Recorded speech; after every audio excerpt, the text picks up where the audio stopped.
Good evening friends. இன்னைக்கு நம்ம வந்து கோக்னிட்டிவ் அப்ரோச்சஸ் டு சைக்கோதெரப்பி பார்க்க போறோம். ஃப்ரம் லெசன்ஸ் 10 to 13 எவ்வளவு முடியுதோ இன்னைக்கு பார்த்துட்டு இஃப் பாசிபிள் எல்லாத்தையும் கம்ப்ளீட் பண்ணலாம். அப்படி முடியலன்னா we will go on extend it to tomorrow. நாளைக்கு மட்டும் ஒரு எக்ஸ்கியூஸ் நீங்க எனக்கு கொடுக்கணும். ஒரு 7:45 தான் என்னால ஜாயின் பண்ண முடியும். அரௌண்ட் ஒரு 7:45 போல. பட் இங்கே மேக்சிமம் இப்ப முடிச்சுட்டு அப்புறம் ஜாயின் பண்ணினா 8 o'clock சேர்ந்தா கூட ஒரு கொஞ்சம் சீக்கிரம் எவ்வளவு சீக்கிரம் முடியுமோ முடிச்சுக்கலாம்.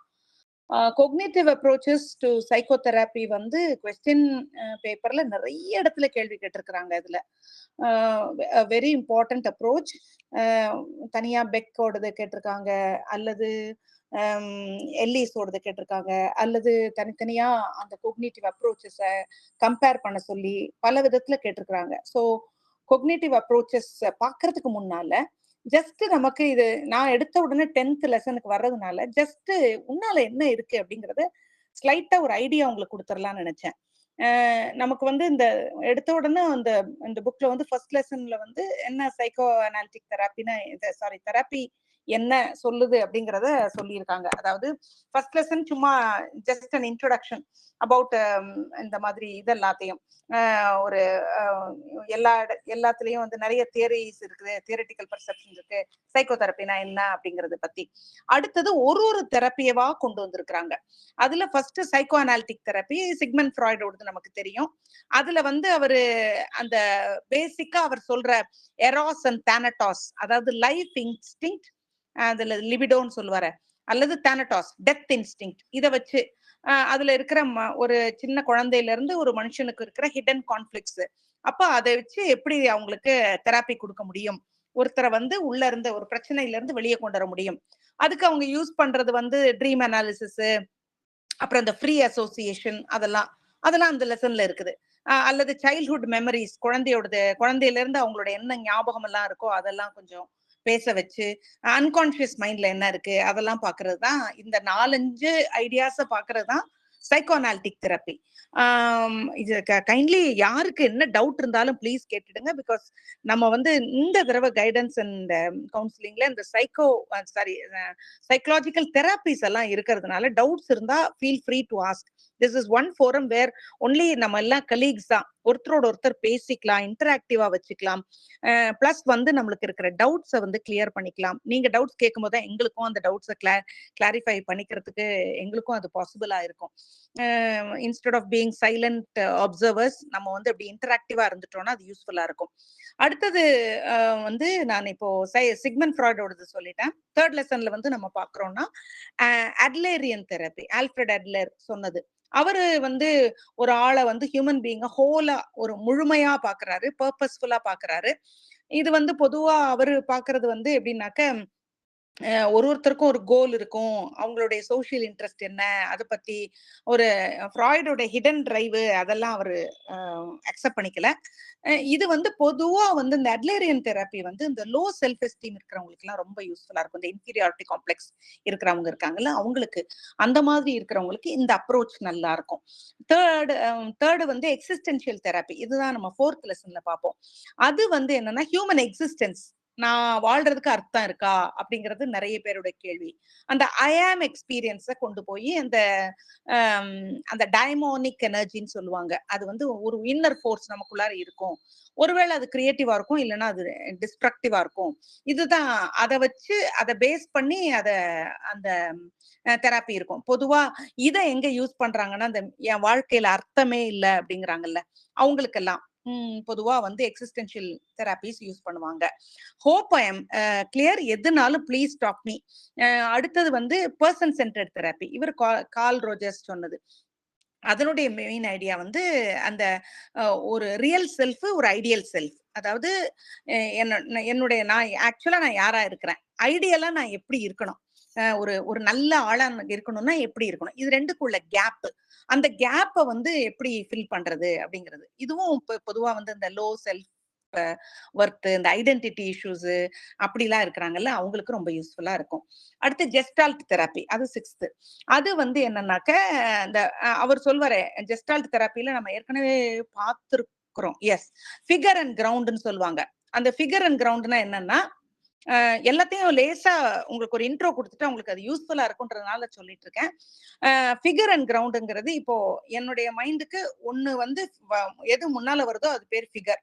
எதை நம்ம ஃபோக்கஸ் பண்றேனோ இப்போ வந்து அது பேக்ரவுண்ட்ல இருக்கிறது கிரவுண்டு. அதாவது இப்போ நான் ஒரு புக் வாசிக்கிறேன் அப்படின்னா ஃபிகர் வந்து புக்கு. கிரவுண்ட் வந்து ஃபேனுடைய நாய்ஸ், பக்கத்துல மக்கள் எல்லாம் பேசிட்டு இருக்கிறது, இதை வந்து கிரவுண்டுன்னு சொல்லுவாங்க. இப்போ திடீர்னு வந்து பசிக்குது நமக்கு, அப்ப அந்த புக்ல கவனம் விட்டுட்டு நம்ம அடுத்தது இதுக்கு போயிடுறோம். எதுக்கு? பசிக்கு போயிடுறோம், சாப்பாடுக்கு போயிடுறோம். அப்ப சாப்பாடு வந்து ஃபிகரா மாறிடுது, நம்ம ஏற்கனவே வச்சுட்டு இருந்த புக்கே கிரவுண்டா மாறிடுது. அதாவது எது முதல்ல வருதோ முன்னால இருக்குதோ, நம்முடைய மெயின் எய்ம் எதுவா இருக்குதோ அதை ஃபிகர்ன்றாங்க. அதனுடைய பேக்ரவுண்ட்ல இருக்கிறத கிரவுண்டுங்கிறாங்க. இதை வச்சு அவர் அந்த தெராப்பியை சொல்லியிருப்பாரு. What are you feeling right now அப்படின்னு கேட்கறது. அந்த மாதிரி கேட்டு அவங்களுக்கு அதுல இருந்து அவங்களுக்கு கொஞ்சம் ஹெல்ப் பண்றது, அவங்கள அதுல இருந்து வெளியே வரத்துக்கு, அவங்களுடைய ப்ராப்ளம்ல இருந்து வெளியே வரத்துக்கு. இதான் பொதுவா ஜெஸ்டால்ட் தெராப்பியோடது. அதுல வந்து அவங்க அந்த க்ளோஷர்னு ஒண்ணு கொண்டு வருவாங்க. அது என்னன்னாக்க அதை என்னத்தை வச்சிருக்காங்களோ மைண்ட்ல அதை கொஞ்சம் மாத்தி அதை வந்து மென்டலி அவங்க அதுல இருந்து இமோஷனலி வெளியே வர்றதுக்கு ஆன வழி. இதுதான் வந்து நம்ம ஜெஸ்டால் தெரப்பி வரைக்கும் நம்ம முன்னால கொண்டு போனது. அடுத்தது கடைசியா நம்ம கொக்னிட்டிவ் தெரப்பிக்கு முன்னால பிஹேவியரல் தெரபிஸ். பிஹேவியரல் தெரபிஸ் வந்து நம்ம ஸ்கின்னர் சொல்றதுதான்.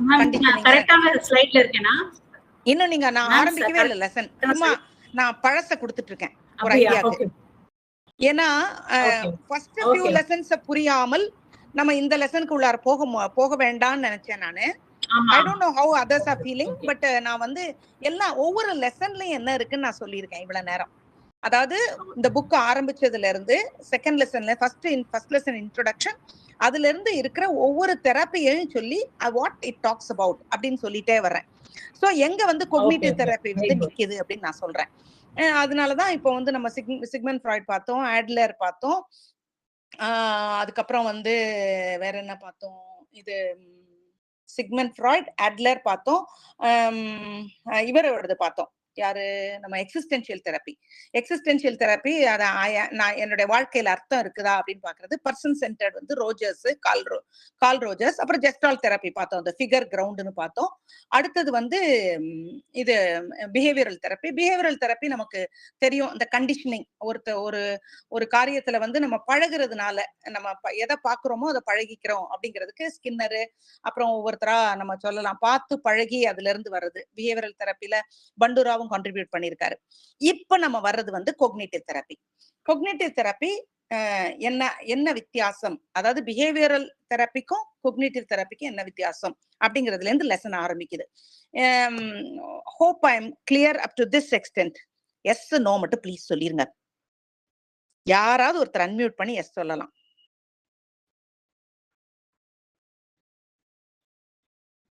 போக வேண்டாமா ஃப்ரெண்ட்ஸ்? Yes, ma'am. அப்பா எக்ஸலென்ட், thank you. ஒண்ணு இல்ல, எனக்கு அதாவது we are also listening, ma'am. thank you. Listen பண்றீங்க. ஏதாவது உங்களுக்கு ஜஸ்ட் எது வேணும்னாலும் ப்ளீஸ் நீங்க அப்ஜெக்ட் பண்ணி ஸ்டாப் பண்ணி கேட்கலாம்.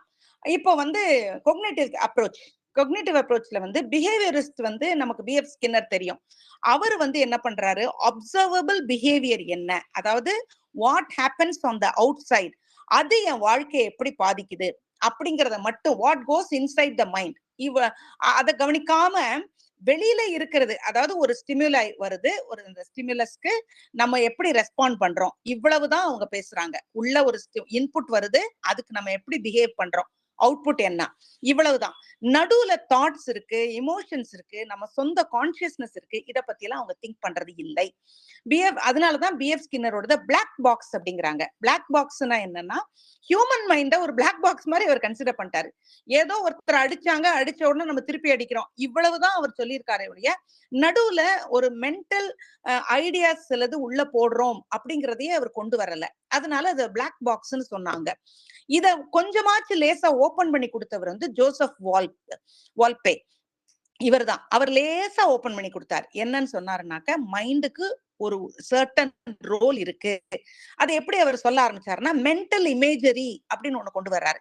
கொண்டு வந்து என்ன சொல்றாருனாக்க, இப்போ ஒரு ஒரு காரியத்தை குறிச்சு நீங்க ரொம்ப பயப்படுறீங்கன்னா, தினம் அதை கொஞ்சம் கொஞ்சமா இமேஜினரிலி அது வந்து அது ஒண்ணும் இல்ல, அது ஒண்ணும் இல்லன்னு திங்க் பண்ண வைக்கிறது. சிஸ்டமேட்டிக் டீசென்சிட்டைசேஷன் அது நம்ம பார்த்திருப்போம். கொஞ்சம் கொஞ்சமா அதையே பழக்க வைக்கிறது. மைண்ட்ல வந்து அது இமேஜரிய கொண்டு வந்துக்கிறது. இமேஜின் பண்ணிக்கிறது. இல்ல இதுல ஆபத்து ஒண்ணும் இல்ல. This is just like any other ordinary talk. குட்டி பப்பி மாதிரிதான் இருக்கு. அல்லது இது பழக்கமான டாக். இதை பார்த்து நம்ம பயப்பட வேண்டாம் அப்படின்னு மைண்ட்ல ஒரு மென்டல் இமேஜரி கொண்டு வந்துக்கிறது. இத வந்து ஜோசப் வால்பே கொண்டு வந்தாரு. இதுக்கப்புறம் தான் லேசா அந்த கொக்னிஷனுக்கு கொஞ்சம் ஒரு ஓப்பனிங் கிடைச்சிச்சு. ஆனா அவர் இன்னும் நியோ பிஹேவியர் ஸ்டிமுலஸ் எஸ்ஆர் மாடல்ல தான் இருந்தார். எஸ்ஆர் மாடல்ன்றது ஸ்டிமுலஸ் ரெஸ்பான்ஸ் அந்த மாடல்ல தான் இருந்தாலும் லேசா அந்த இமேஜரி அப்படிங்கிற ஒரு வார்த்தையை சொன்னார். ஆனா அதுக்கு பிறகு நம்ம திங்க் பண்ண வேண்டியது ஒண்ணு இருக்குது. என்னன்னா, இப்போ ஒரு பர்சன் ஒரு ஸ்பைடரையோ ஒரு நாய்க்குட்டியோ பார்த்து பயந்தால் அதுல வந்து நம்ம 2 கொண்டு வர முடியும். என்னன்னா, ஒண்ணு அவனுக்குள்ளார என்ன இமேஜினேஷன் ஏற்கனவே அந்த சிச்சுவேஷனை பத்தி என்ன அவன் திங்க் பண்ணியிருக்கான், எதனால அவன் பயப்படுறான் அப்படிங்கிறது அவன் மைண்டுக்குள்ளார என்ன இருக்கு அப்படிங்கிறத வச்சா அவனுடைய எதுக்கு பயப்படுறாங்கிறது புரிஞ்சு அவன் ஹெல்ப் பண்ண முடியும். இதுதான் கோக்னிட்டிவ் தெரப்பி. என்னன்னா இதுல வந்து 3 பெர்ஸ்பெக்டிவ்ஸ கொண்டு வராங்க. 3 லெசன்ஸ் கொண்டு வரதுக்கு காரணம் 3 பெர்ஸ்பெக்டிவ்ஸ். ஒன்னு ரேஷனல் பெர்ஸ்பெக்டிவ், அது வந்து எல்லிஸ் சொல்லி கொடுக்கிறாரு. எம்பைரிக்கல் பெர்ஸ்பெக்டிவ் ஆரன் பெக் கொண்டு வர்றாரு. அப்புறம் கன்ஸ்ட்ரக்டிவிஸ்டிக் பெர்ஸ்பெக்டிவ் அப்புறம் பின்னால உள்ள லெசன்ல பார்ப்போம். இப்போ இதுல ஃபர்ஸ்ட் வந்து ஆல்பர்ட் எல்லிஸ் என்ன சொல்லியிருக்காரு, ரேஷனல் செமான்டிக் காக்னிட்டிவ் தெராபிஸ்னு சொல்றாங்க. இதான் 10.1 அந்த லெசன்ல இருக்கிறது. 10.1ல நீங்க அந்த கரெக்டா அந்த ஸ்லைட் நான் வந்து அந்த ஸ்கிரீனுக்கு போய்க்கல, சாரி. நீங்க பார்ட்டிசிபென்ட் ஸ்கிரீன்ல நான் இருக்கிறேன், அதனால நான் பார்க்காம விட்டுட்டேன். கேர்லின் நீங்க கொண்டு வந்திருக்கீங்களா? அந்த ஸ்கிரீன்ல இருக்குல்ல ஃபர்ஸ்ட் 10.1 அது. hope you are able to see. அதான் இருக்கா? எனக்கு I'm not able to see my screen. அந்த ரேஷனல் செமான்டிக் காக்னிட்டிவ் தெரப்பி அதுதான். ரேஷனல் அப்படின்னா நமக்கு தெரியும். ரேஷனல்ங்கிறது லாஜிக்கலா ரியலிஸ்டிக்கா திங்க் பண்றது. செமான்டிக் அப்படின்னா அதுல லாங்குவேஜ் மீனிங்க வச்சுக்கிறது. இவ்வளவுதாங்க. அது பார்த்தா கச்சாமுச்சான் இருக்குது. ரேஷனல்னா லாஜிக்கலா திங்க் பண்றது, ரியலிஸ்டிக்கா திங்க் பண்றது. செமான்டிக்னா அதுல கரெக்டான வார்த்தைகளை போட்டு அது கரெக்டான மீனிங்கை புரிஞ்சுக்கிறது. இவ்வளவுதான். ஆல்பர்ட் எல்லிஸ் என்ன செய்யறாருனாக்க, அவர் ஆக்சுவலா வந்து ஒரு ரேஷனல் அப்ரோச்ச சைக்கோ தெராபிக்குள்ளார கொண்டு வந்தவர் அவர்தான் வந்து அந்த முதல்ல அந்த ட்ரெடிஷனல் சைக்கோ அனாலிஸ்ட் தியரிய அதுக்கு எதிர்த்து அது தப்பு அப்படிங்கிறதுல லேசா அந்த ஐடியாவை கொண்டு வந்தார். என்ன அப்படின்னாக்க, சைக்கோ அனாலிசிஸ்ல அதாவது சிக்மண்ட் ஃப்ராய்டோடதுல டூ மச்சா பாஸ்ட் அன்கான்சியஸ் அப்படின்றதெல்லாம் ரொம்ப உள்ள போட்டு வளர்ப்புறாங்கன்னு அவர் ஃபீல் பண்ணாரு. ரெண்டாவது ரொம்ப லாங் டைம் எடுத்துக்குது அப்படின்னாரு. அதனால அவர் பிளண்டா என்ன சொல்லிட்டாரு, இட் இஸ் கிராஸ்லி இன்எஃபெக்சுவல், அதனால பிரயோஜனமே இல்ல, வெரி வெரி இன்எஃபெக்டிவ்னு தைரியமா சொன்னாரு. அப்போ ஒரு ராடிக்கலி டிஃபரெண்ட் டைரக்ஷனை காட்டணுமே, நம்ம சொல்லிட்டோம் அது இல்லைன்னு, அப்பன்னா அது கொண்டு வரணும். என்ன கொண்டு வரணும்? அவரு மெயினா என்ன பண்ணாருனாக்க, ஒரு 5 பெட்ராக் காம்பனன்ட்ஸ கொண்டு வர்றாரு. ஃபர்ஸ்ட் வந்து மனுஷன் பிடிவாதமா இர்ரேஷனல் ஐடியாஸ்ல இருக்கிறான். அதான் ஃபர்ஸ்ட் பாயிண்ட் அவர் சொல்றது. people dogmatically adhere to irrational ideas. இதுதான் அவர் ஃபர்ஸ்ட் சொன்னது. அதுல வந்து அடுத்தது வந்து அவர் என்ன சொல்றாரு,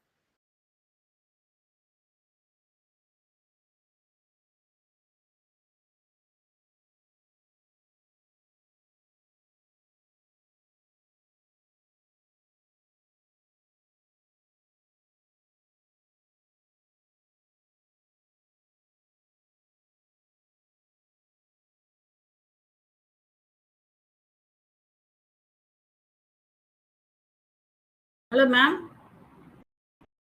Chitra ma'am, Chitra ma'am unmute பண்ணுங்க. Unmute. Chitra ma'am, hello, unmute பண்ணுங்க. Disconnected, sorry. ஆமா ஆமா. இப்ப ரேஷனல் செமண்டிக் அதுதான் நம்ம பார்த்துட்டு இருக்கோம் கொக்னிட்டிவ் தெரப்பி. அதுல ஃபர்ஸ்ட் என்ன சொல்றாருனாக்க, ஜனங்களுக்கு பிடிவாதமா சில இர்ரேஷனல் ஐடியாஸ் இருக்குது. இப்ப வந்து அவர் என்ன சொல்றாருனாக்க, இப்போ நான் நான் இப்ப எக்ஸாம்பிளா I must be perfect in everything I do அப்படின்னு நான் சொன்னேன்னா, எல்லிஸ் என்ன சொல்லுவாருன்னா, யாரு உங்களுக்கு அப்படி சொன்னா? எந்த இடத்துல ரிட்டர்ன் இருக்குது? நீ என்ன ரோபோவா? இப்படி கேக்குறாரு பாருங்களேன்.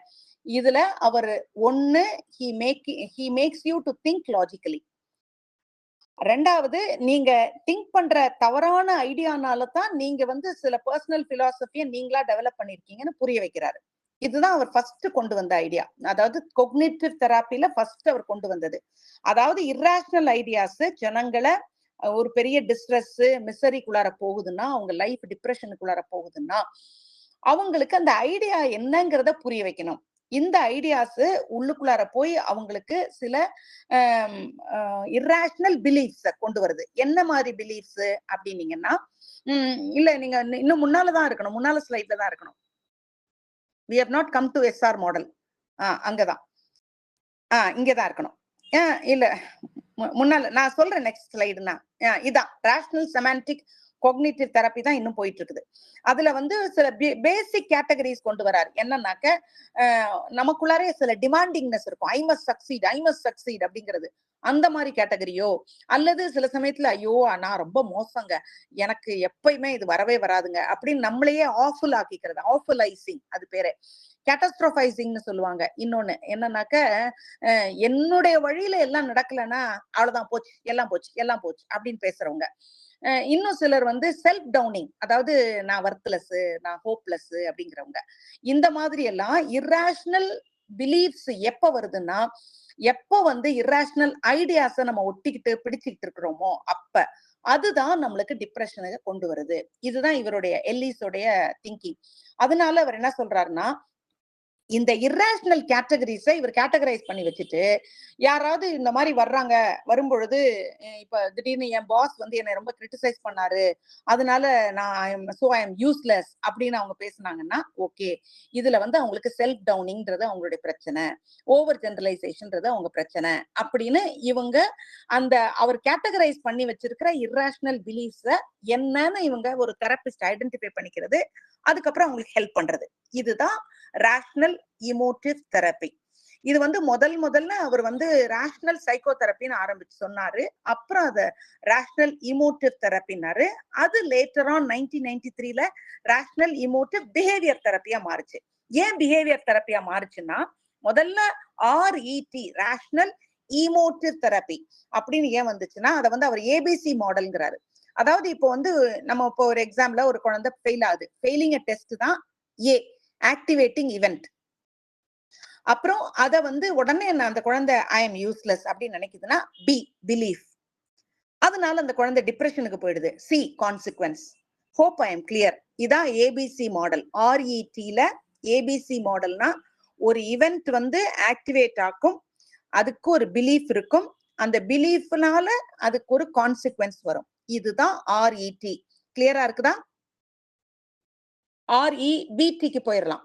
REBT என்னன்னாக்க, REBTல பிஹேவியரும் வந்துருது. அதாவது ஒரு கொக்னிட்டிவ் டெக்னிக் இருக்கும், அதாவது உங்களுடைய ஐடியாவை மாத்தணும். அடுத்தது இமோஷனல் டெக்னிக் இருக்கும், அதாவது உங்க ஃபீலிங்கை நீங்க ஹேண்டில் பண்ணணும்.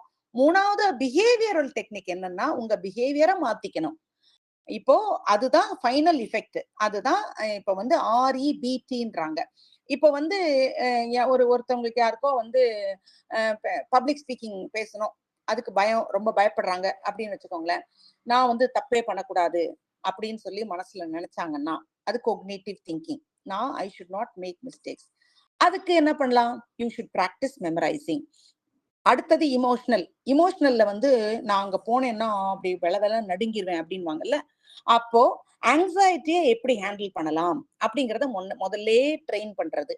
அடுத்தது பிஹேவியரல். அங்க போய் என்ன மாதிரி நான் பிஹேவ் பண்ணிடுவேணும்னு பயந்துட்டாங்கன்னா மொத்தமா அந்த அதையே ரிஹர்ஸ் பண்ணி மொத்த பிஹேவியரை ரிஹர்ஸ் பண்ணி பாத்துறது. இதுதான் RETக்கும் REBTக்கும் என்ன வித்தியாசம்னு இப்ப உங்களுக்கு புரியும் நினைக்கிறேன். REBT just changing your thinking, நடுவுல திங்கிங்க மாத்துறது RET. REBT திங்கிங் மட்டும் இல்ல, உங்க ஃபீலிங்கையும் ஆக்ஷனையும் மாத்திக்கிறது. இவ்வளவுதான். சோ முதல்ல RETன்னு பேர் வச்சாரு, அப்புறம் REBTன்னு பேர் வச்சாரு. முதல்ல சேஞ்ச் யுவர் திங்கிங், அடுத்து change your thinking, feelings and actions அப்படிங்கிறாரு. இதுதான் வந்து எல்லிஸோடைய REBT. இது REBT அடிக்கடி கேக்குறாங்க. RET அல்லது REBT அல்லது ரேஷனல் இமோட்டிவ் தெரப்பி இத பத்தி அடிக்கடி கேக்குறாங்க. சோ இது ஏதாவது டவுட்ஸ் இருந்தா நீங்க கேட்கலாம் இப்போ. அல்லது ஆரன் பெக்கோடதுக்கு நான் போயிடுறேன். Shall I move on?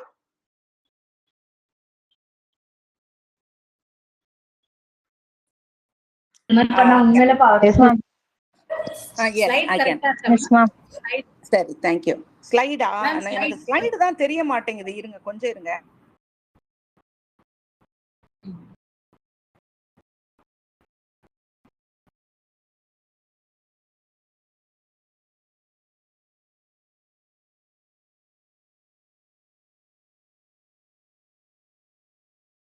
இப்ப தெரியுது. இது வந்து ஆரன் பெக்கோடது, கரெக்ட். ஆரன் பெக்கோடது வந்து கொலாபரேட்டிவ் எம்பைரிக்கல் கோக்னிட்டிவ் தெராபிஸ். எம்பைரிக்கல்னா நமக்கு தெரியும், எக்ஸ்பெரிமெண்டல் அந்த மாதிரி நல்லா அதாவது ப்ரூவன் அந்த மாதிரி தான், அதைத்தான் வந்து எம்பைரிக்கல்னு சொல்லுவாங்க. ஆரன் பெக்கோடைய கோக்னிட்டிவ் தெரப்பி என்னன்னா, இவரும் வந்து ஆக்சுவலா நம்ம இவரோட தான், ஃப்ராய்டோட தான் இருந்தாரு.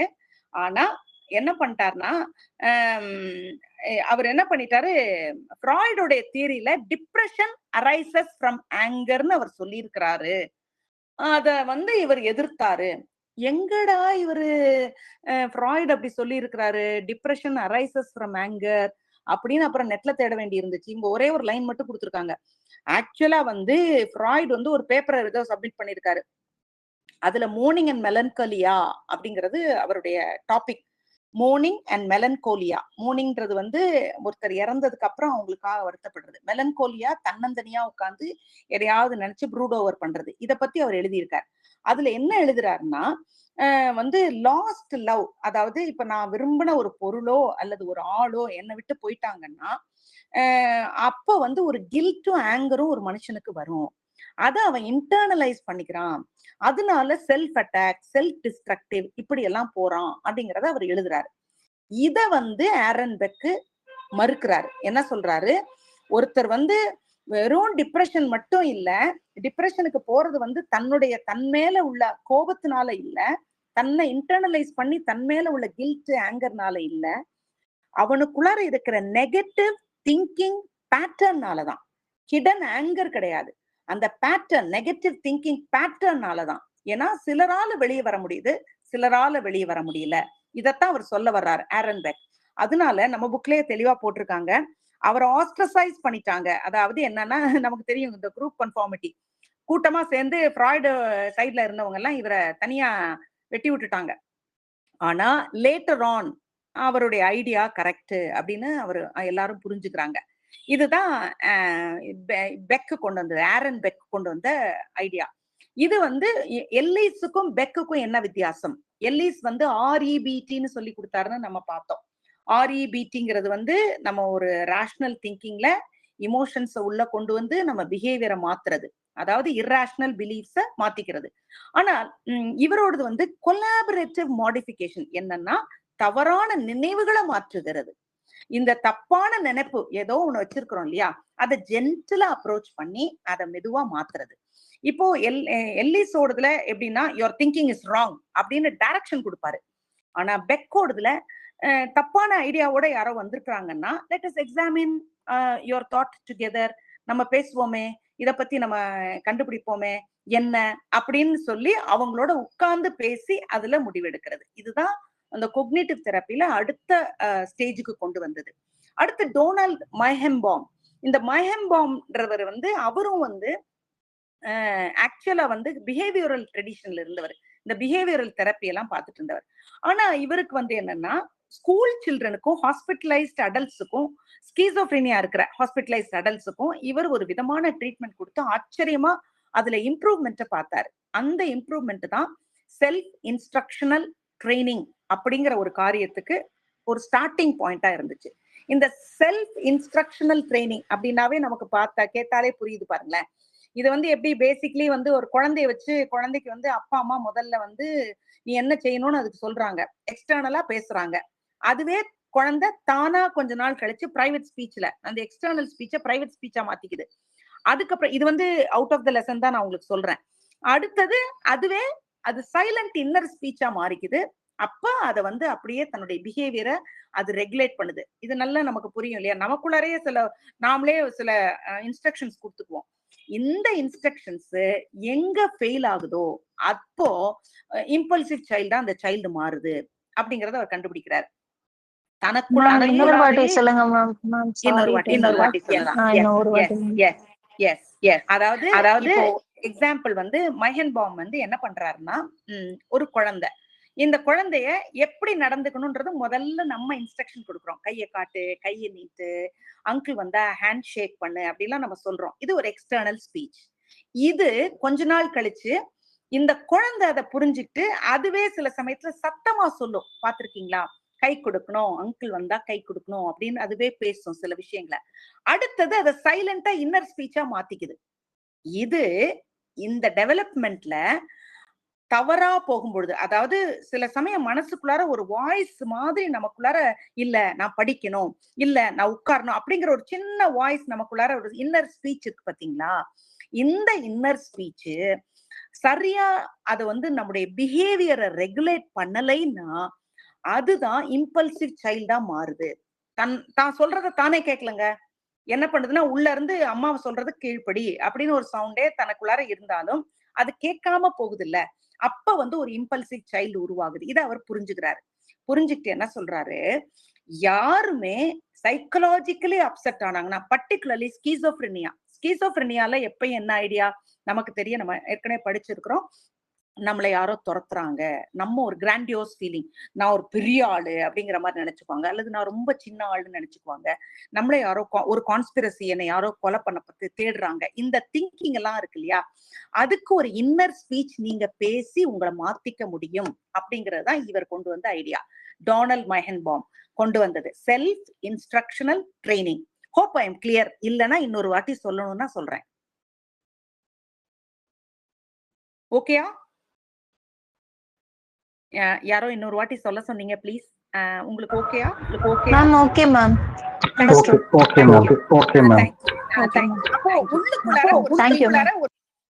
அந்த ஸ்பீச் வந்து உங்களை எம்பத்தட்டிக்கா, ஒரு இமோஷனல் ஓரியன்டா உங்களுக்குள்ளார ஒரு பேச்சு பேசி உங்க ஸ்ட்ரெஸ் நீங்களே குறைச்சிக்க முடியும் அப்படிங்கிறது தான் மைஹன்பௌமுடைய ஸ்டைல். இதுக்கு இப்போ வந்து காக்னிட்டிவ் தெரப்பியோடைய தியரிட்டிக்கல் பிரின்சிபல்ஸ் அடுத்த இப்பதான் வந்திருக்கிறோம்.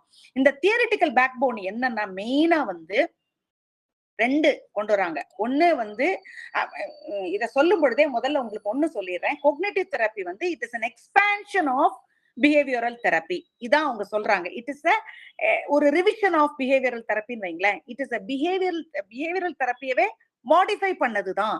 அதாவது உங்க பிஹேவியரை மாத்தலாம், உள்ளர அப்ளையிங் யுவர் மைண்ட். இன்னும் கொஞ்சம் உங்களுடைய வெறும் ஸ்டிமுலஸ் அண்ட் ரெஸ்பான்ஸ்னு இல்லாம ஸ்டிமுலஸ், ஆர்கானிசம், தென் ரெஸ்பான்ஸ். அதாவது மைண்ட்ல இருக்கிறது வெறுமன யாரோ அடிச்சாங்க அவங்களை திருப்பி அடிக்கிறோன்றது இல்லாம, இப்ப டீச்சர் சத்தம் போட்டுட்டாங்கன்னா ஒரு குழந்தை நினைக்குது மிஸ் சத்தம் போட்டுட்டாங்க அதனால நான் குவைட் ஆயிடுறேன், பயமா இருக்கு, அடுத்தது அடிச்சிருவாங்க அப்படின்னு ஒரு குழந்தை நினைக்குது. இன்னொரு குழந்தை நினைக்குது இல்ல இல்ல இவங்க செய்யறது சரியே இல்ல அப்படின்னு சொல்லிட்டு இந்த குழந்தை கோவப்படுது. சோ நடுவுல அவங்களுக்கு ஒரு திங்கிங் ப்ராசஸ் இருக்குது. அந்த திங்கிங் ப்ராசஸ்க்கு ஏத்த மாதிரிதான் ரெஸ்பான்ஸ் மாறுது. இதுதான் காக்னிட்டிவ் தியரி. அப்போ ஸ்கின்னருடைய பிரின்சிபல் ஜஸ்ட் ஒருத்தர் டீச்சர் திட்டினாங்க நாங்க குவைட் ஆயிட்டோம் இவ்வளவுதானே இருந்தது. எப்படிய நடுவுல வாட் திங்கிங் வில் டூ அப்படிங்கிறது தான் இந்த SOR மாடல்னு கொண்டு வர்றாங்க. அவ்வளவுதான். இப்போ நெக்ஸ்ட் ஸ்லைடு போயிடலாம் கேர்லின். ரேஷனல் இமோட்டிவ் பிஹேவியரல் தெரப்பிய இன்னும் கொஞ்சம் அவங்க அந்த ABC மாடலை திரும்பவும் எக்ஸ்பிளைன் பண்ணியிருக்காங்க. நான் சொன்னேன் உங்களுக்கு ஆக்டிவேட்டிங் ஏஜென்ட், அடுத்தது அதை பத்தி பிலீஃப், அதாவது ஏதோ ஒண்ணு நடக்குது நம்முடைய லைஃப்லன்னா அதான் ஆக்டிவேட்டிங் ஏஜென்ட். பிலீஃப், அதை பத்தி நான் இது வரைக்கும் என்ன நினைச்சிருக்கிறேன், அத இப்போ நான் ஏற்கனவே வந்து ஒரு நாய்க்குட்டியை பார்த்து பயப்படுற ஆளா இருந்தா எனக்கு ஒரு பிலீஃப் எப்பயுமே ஐயோ நாய் பயங்கரமானது அப்படின்னு நினைச்சேன்னா சம்திங் ஹேப்பன்ஸ் இந்த ஆக்டிவேட்டிங் ஏஜென்ட் நாய்க்குட்டி குறுக்க வருது. பிலீஃப் எனக்கு ஏற்கனவே இருக்கிற பிலீஃப் ஐயோ நாய்ங்கன்னா பயங்கரம் அப்படின்னு நினைச்சிட்டேன்னா அதுதான் பிலீஃப். அதனுடைய கான்சிக்வன்ஸ் கான்சிக்வென்ட் இமோஷன் அண்ட் பிஹேவியர். இதுதான். இதுக்கு ஒரு எக்ஸாம்பிள் கொடுத்திருக்காங்க. ஜெம்னு ஒருத்தர். அந்த ஜெம்னு ஒருத்தர் என்ன செய்யறாருனாக்க, அது நம்ம புக்ல இருக்குது. அவர் வந்து தெரபிஸ்ட் கிட்ட வர்றாரு. ரொம்ப கோபமா வர்றாரு, டிப்ரெஸ்டா வர்றாரு, ரொம்ப மனசு வருத்தத்தோட வர்றாரு. என்ன சொல்றாரு, லாஸ்ட் நைட் என்னோட வைஃப் நான் 6 மணிக்கு டின்னருக்கு வர சொல்லியிருந்தேன். ஆனா வந்து வந்து அவங்க வந்து வரவே இல்லை. அதனால அது எனக்கு ரொம்ப மனசுக்கு ரொம்ப வருத்தம் ஆயிடுச்சு அப்படின்னு சொல்லிட்டு அவங்க மேல நான் ரொம்ப கோவமா இருக்கிறேன் அப்படின்னு சொல்லிட்டு ஒரு டிப்ரெஸ்ட் ஃபீலிங்கோட வர்றாரு. அப்போ அவங்க வந்து she doesn't care for me anymore. அவங்க வந்து she doesn't love me. யாரோடையோ போயிட்டான், யாரோ இன்னொரு மேனோட அவங்களுக்கு பழக்கம் இருக்கு, அதனாலதான் என் மேல கோவமா இருக்காங்க. இதெல்லாம் அவர் வந்து முதல்ல எடுத்த உடனே வந்து தெரபிஸ்ட் கிட்ட சொல்ற விஷயங்கள். அப்போ இந்த REBT டேர்ம்ஸ்ல பார்த்தோம்னாக்க, அவர் முதலாவதா வந்து நின்னு அவங்க மிஸ்ஸஸ் வந்து 6 மணிக்கு டின்னருக்கு வரலை அப்படிங்கிறது தான் ஆக்டிவேட்டிங் ஈவென்ட். ஓகேயா? அதுதான் அந்த ஏ, ஆக்டிவேட்டிங் ஈவென்ட். அடுத்தது she doesn't care about me, she does not really love me அப்படிங்கிறது பிலீஃப். அதுதான் irrational belief, IB அப்படின்னு பேர் வச்சுக்கிறாங்க. நெக்ஸ்ட் ஸ்லைட்ல நான் போடலன்னு நினைக்கிறேன். இது வந்து புக்ல இருக்குது. IB, இந்த IB வந்து இருக்கோ. நெக்ஸ்ட் ஸ்லைட் போங்க. இப்ப கேரள நான் போட்டிருக்கேனான்னு பாத்துறேன். இல்ல. அப்போ வந்து அந்த பிலீஃப், இர்ரேஷனல் பிலீஃப், நான் சொன்னேன்ல ஏபிசின்னு, அதுல ஐபின்னு ஏன் போடுறாங்கன்னாக்கா இர்ரேஷனல் பிலீஃப் ஆயிடுது அந்த பிலீஃப். அத லேட்டர் ஆன் இவர் வந்து ரேஷனல் பிலீஃபா மாத்துறாரு, ஆர்பியா மாத்துறாரு. என்னன்னா, இந்த தெரப்பில தெரபிஸ்ட் பேசும் பொழுது இந்த இர்ரேஷனல் பிலீஃப் அவங்களுக்கு பிலீஃப், சரியான பிலீஃபா மாறுது. அந்த சரியான பிலீஃபா மாறும் பொழுது இர்ரேஷனல் கான்சிக்வன்ஸ் சரியான கான்சிக்வன்ஸா மாறுது. இதுதான் அவர் அந்த இடத்துல சொல்ல வர்றது. அப்போ இவர் வந்து ஃபர்ஸ்ட் வந்த உடனே அவர் பேசும் பொழுது he is feeling miserable. அப்படி ரொம்ப தப்பா அவர் நினைக்க ஆரம்பிக்கிறார் தன்னுடைய வைஃப. ஹஸ்பண்டோட இன்னொருத்தனோட கூட அவ இருக்கிற அளவுக்கு அவர் தப்பா நினைக்கிறாரு. அப்போ எல்லிஸ் அவர்கிட்ட என்ன கேட்க முடியும், அத அந்த மாடலை எப்படி எக்ஸ்டெண்ட் பண்றாருன்னா ஏபிசி இல்ல DEF ஓட சேர்க்கிறாரு. என்ன டி வந்து டிஸ்பியூட்டேஷன். டிஸ்பியூட்டேஷன்னா ஏற்கனவே உங்க வைஃப் எப்பயுமே லேட்டா வந்திருக்காங்களா, அல்லது இப்படி கேட்கலாம், அதாவது உங்க வைஃப் வந்து லேட்டா வந்தாங்கன்னா ஒவ்வொரு தடவையும் சீக்கிரம் வந்துதான் அவங்களுடைய லவ் உங்களுக்கு ப்ரூவ் பண்ண முடியுமா, அப்படி அவர் கேள்வி கேட்கிறார், டிஸ்பியூட் பண்றாரு அவருடைய கேள்விக்கு. அதுக்கு ஒரு இஃபெக்ட் இருக்கு பாருங்க, அது இ. டிஸ்பியூட்டேஷன் டி, இஃபெக்ட் இருக்கும் பாருங்க டி. அது வந்து அது அந்த கிளையண்ட் வந்து மண்டையில அதை போட்டு கொஞ்சம் யோசிக்கிறாரு. யோசிச்சதுக்கு அப்புறம் இல்ல நம்ம நினைச்சது தப்புன்னு நினைக்கிறாரு. அப்ப புதுசா எஃப், ஒரு புது ஃபீலிங் வருது. எஃப், இந்த வார்த்தைகளை ஞாபகம் வச்சாலே உங்களுக்கு அது ஏதோ ABCDEF ஞாபகம் வந்துடும். அப்போ இப்ப நான் புரியுது இல்லையா, ABC அதுக்கப்புறம் DEF. இந்த பில மட்டும் IB ஒண்ணு RB ஒண்ணு போட்டுக்கணும். IBங்கிறது இர்ரேஷனல் பிலீஃப், அதை இவர் பேசுறதுனால மாறுதான், அதனால அது ரேஷனல் பிலீஃப், அது மாறுது, அவ்வளவுதான். இதுக்கு பேர் தான் கோக்னிட்டிவ் ரீஸ்ட்ரக்சரிங். திரும்பவுமாக நம்முடைய ஏற்கனவே இருக்கிற ஐடியாவை, இர்ரேஷனல் பிலீஃப REBTல ரீஸ்ட்ரக்சர் பண்ணி சரியான திங்கிங் வந்து சரியான கான்சிக்வன்ஸ் வர்றதுதான். இதுதான் வந்து இவர் கொண்டு வர்றது, எல்லிஸோடைய REBT. அடுத்தது வந்து இப்ப இருக்கிற slide Beck and cognitive therapy. Aaron பெக்கோட வந்து இப்போ வந்து அதுக்கும் REBTலயும் ஒரு காமன் கிரவுண்ட் இருக்குது. என்ன common ground? Cognition is the core of human suffering. அடியில ஹியூமன் சஃபரிங்க்கு அடியில அவங்களோட திங்கிங்ல தான் பிரச்சனை இருக்குது. அண்ட் இன்னொரு பாயிண்ட் விட்டுட்டேன், 2 பாயிண்ட் அதுல இருக்கும் காமன் கிரவுண்ட். பெக்கு சொல்றதுக்கும் இதுக்கு கோக்னிட்டிவ் REBT எல்லி சொல்றதுக்கும். ஒண்ணு, கோக்னிஷன் மண்டையில யோசிக்கிறது தான் தப்பு. 2வது, தெரபிஸ்ட் ஜாப் மாத்த முடியும், அவங்களுடைய டிஸ்ட்ரெஸ்ட் திங்கிங்கை மாத்த முடியும். இந்த 2 திங்கிங் தான் இவங்க 2 பேருமே கொண்டு வர்ற ஐடியாஸ்ல காமனா இருக்குது. ஆனால் பெக் என்ன சொல்றாரு, தாட்ஸ் எல்லாம் வந்து எல்லிஸ் சொல்றாரு தாட்ஸ் இர்ரேஷனலா இருக்குது, அதை மாத்தணும் அப்படிங்கிறாரு. ஆனா பெக் அப்படி சொல்லல. இர்ரேஷனல் கிடையாது, ஜஸ்ட் இன்அக்யூரேட். அத கொஞ்சமா அவங்க கிட்ட ஜென்டிலாவே மாத்த முடியும். இதுதான் அவங்க 2 பேருக்குள்ளாரையும் உள்ள டிஃபரன்ஸ். எல்லிஸ் வந்து இர்ராஷனல் டபக்குன்னு ஒரு பெரிய ஒரு பெரிய பாயிண்டா போட்டுறாரு. தடால்னு தப்பான திங்கிங் அப்படிங்கிறாரு. பேசும் பொழுதும் அவங்களுக்கு ரொம்ப ரிஜிடா, ரொம்ப அவங்களுக்கு வந்து நீ நினைக்கிறது தப்பு அப்படிங்கிற மாதிரி அவர் approach, your thinking is wrong அப்படிங்கிற மாதிரி போயிடும். பெக்கோடு அப்படி இல்லை. அவங்க தப்பான திங்கிங்ல வந்தாலும் let us test if your thinking is correct அப்படின்னு சொல்லிட்டு அவங்களையும் பேச விட்டு அவங்களையும் திங்க் பண்ண விட்டு இந்த ஐடியாவை மாடிஃபை பண்றது.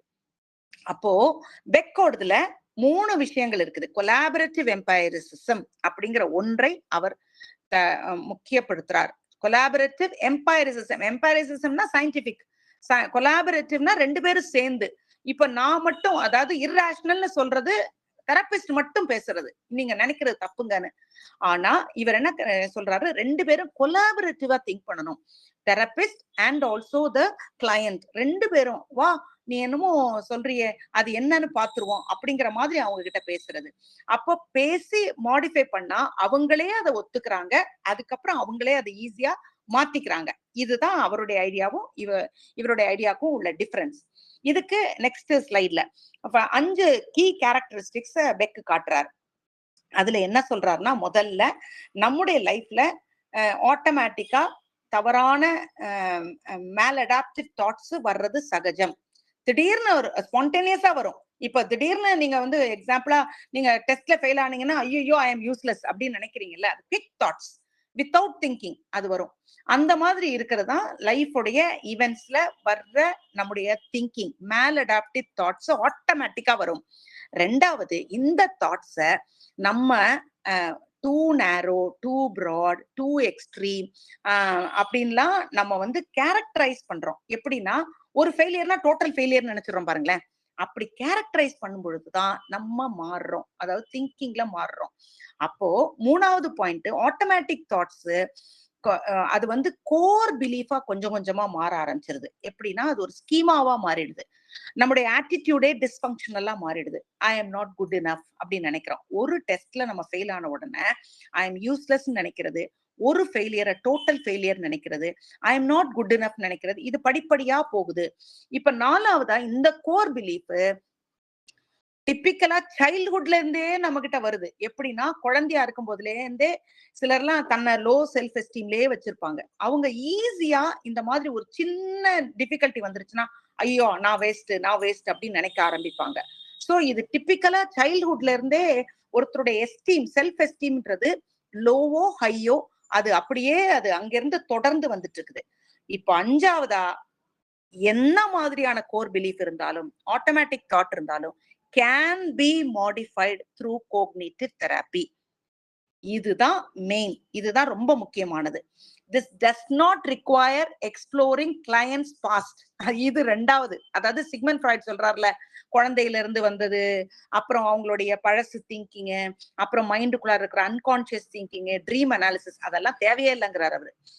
இவங்க 2 பேர் என்ன சொல்ல வர்றாங்க, அது பெக் என்ன சொல்ல வர்றாருன்னா, பழச போட்டு கிளறவே வேண்டாம். அதுவும் சைக்கோ அனாலிசிஸ் அளவுக்கு, ட்ரீம் திங்கிங் அளவுக்கு நீங்க போகவே வேண்டாம். நீங்க என்ன செய்யலாம்னாக்க இப்ப இருக்கிற பேட்டர்ன் ஆஃப் நெகட்டிவ் திங்கிங்க மாடிஃபை பண்ண ஹெல்ப் பண்றது. எப்படி பண்றது? சாக்ரட்டிக் குவெஸ்டினிங்னு புக்ல இருக்கு. சாக்ரட்டிக் குவெஸ்டினிங்னாக்க இப்ப வந்து ஏதோ ஒண்ணு அவங்க சொல்றாங்கன்னாக்க, இப்ப நான் ஒரு ஃபெயிலியர் அப்படின்னாங்கன்னா, அப்படின்னா என்ன அர்த்தம் நினைக்கிற அப்படின்னு கேக்குறது, எப்பயுமே அப்படிதானா அப்படின்னு கேக்குறது, அல்லது இதுக்கு ஆல்டர்னேட் வியூ பாயிண்ட் ஏதாவது இருக்குதா அப்படின்னு கேக்குறது, இதுக்கு என்ன எவிடன்ஸ் இருக்கு, நீங்க ஃபெயிலியர்னு சொல்றீங்க, அதுக்கு என்னெல்லாம் சப்போர்ட் பண்ற எவிடன்சஸ் இருக்குது, சரி வாட் வுட் ஹேப்பன் இஃப் அப்படின்னு போட்டு இன்னொரு கொஸ்டின்.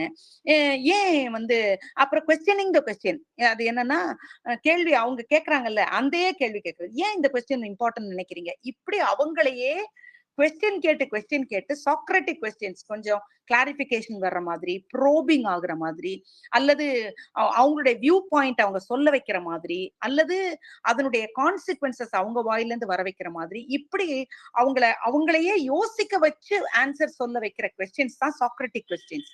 இந்த மாதிரி கேள்விகளை கேட்டு நீங்க அவங்களுக்கு கைட் பண்ண முடியும். எப்படின்னா they will become aware of, அடுத்த ஸ்லைடு நினைக்கிறேன் பாருங்க, they will become aware of automatic thoughts and core behaviors. இல்ல அவ்வளவுதான். இதுல இருந்து என்ன கொண்டு வராங்கன்னா, they will become aware of those automatic thoughts.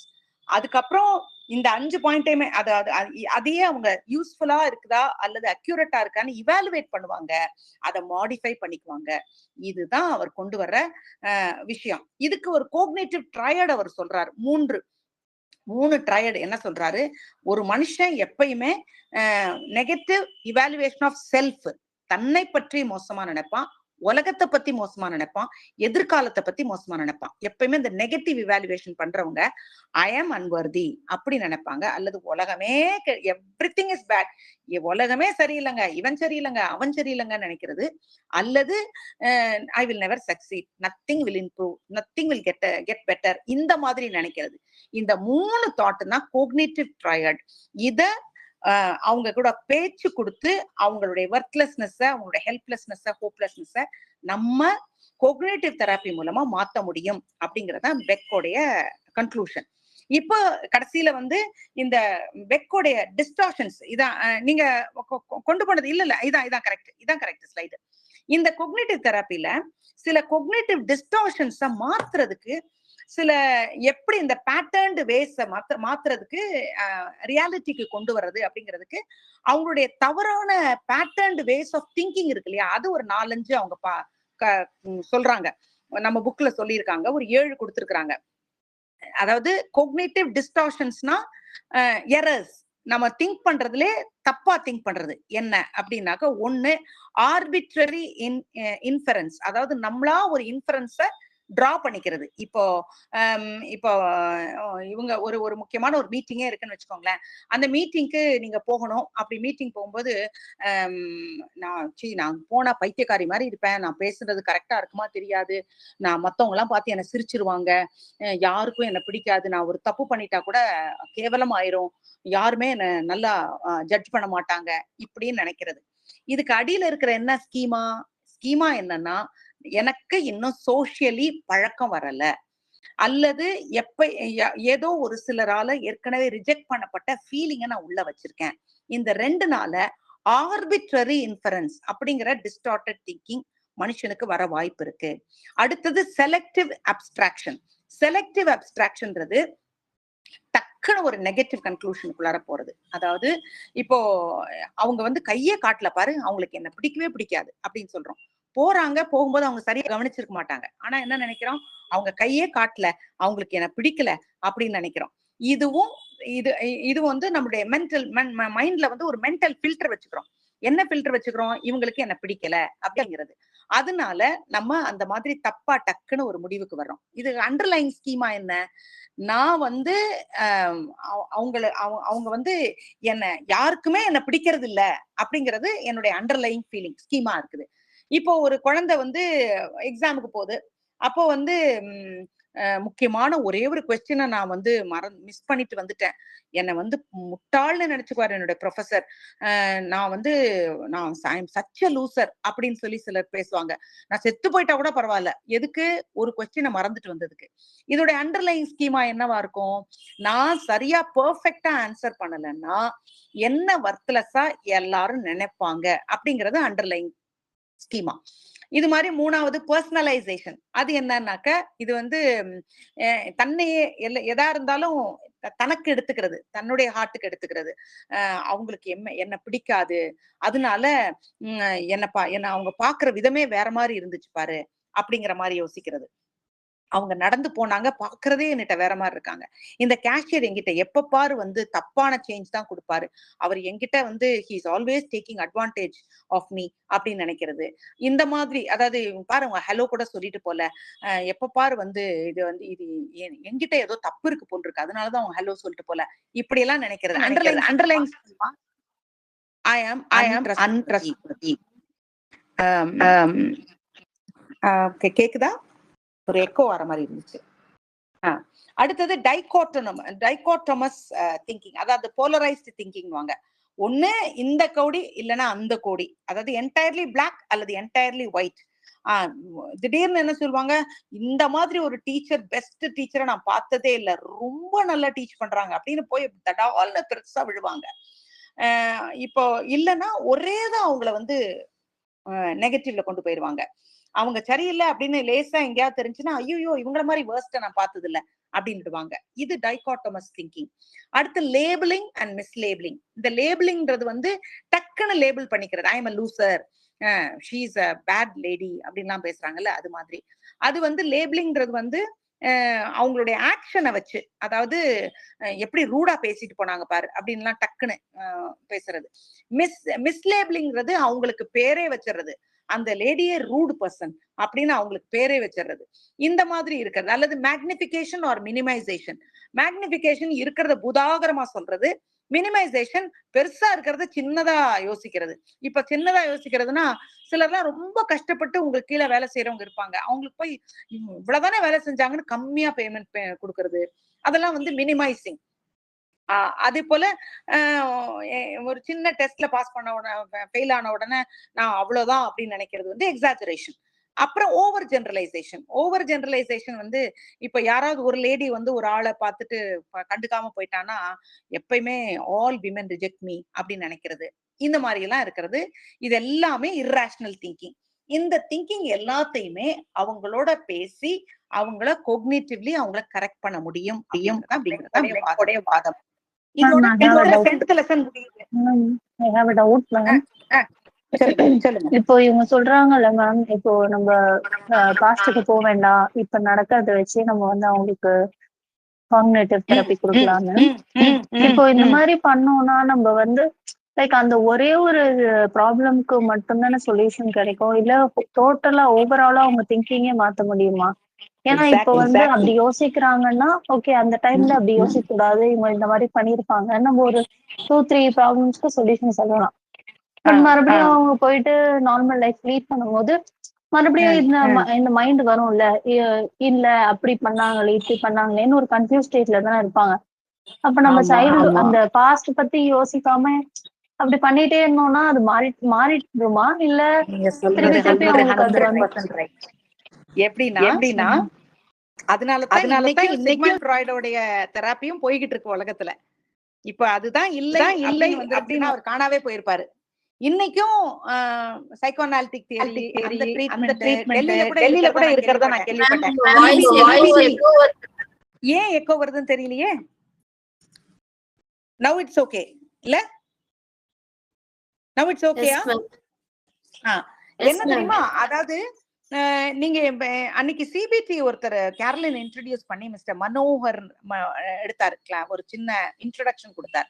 அதுல அவர் சொல்லியிருக்காரு, டெல்லியில வந்து ஒரு பெரிய இன்ஸ்டிடியூட் இருக்குது, அதுல வந்து வெறும் சிக்மண்ட் ஃப்ராய்டியன் அந்த இது சைக்கோ அனாலிட்டிக் ட்ரீட்மெண்ட் மட்டும்தான், ட்ரீம் அனாலிசிஸ், அதுக்கப்புறம் வந்து அவங்களுடைய பாஸ்ட் சைல்ட்ஹுட் எக்ஸ்பீரியன்சஸ் அதெல்லாம் பத்தி மட்டும்தான் ஒரு ட்ரீட்மெண்ட் பெரிய யூனிட் இருக்குன்னு சொன்னாரு.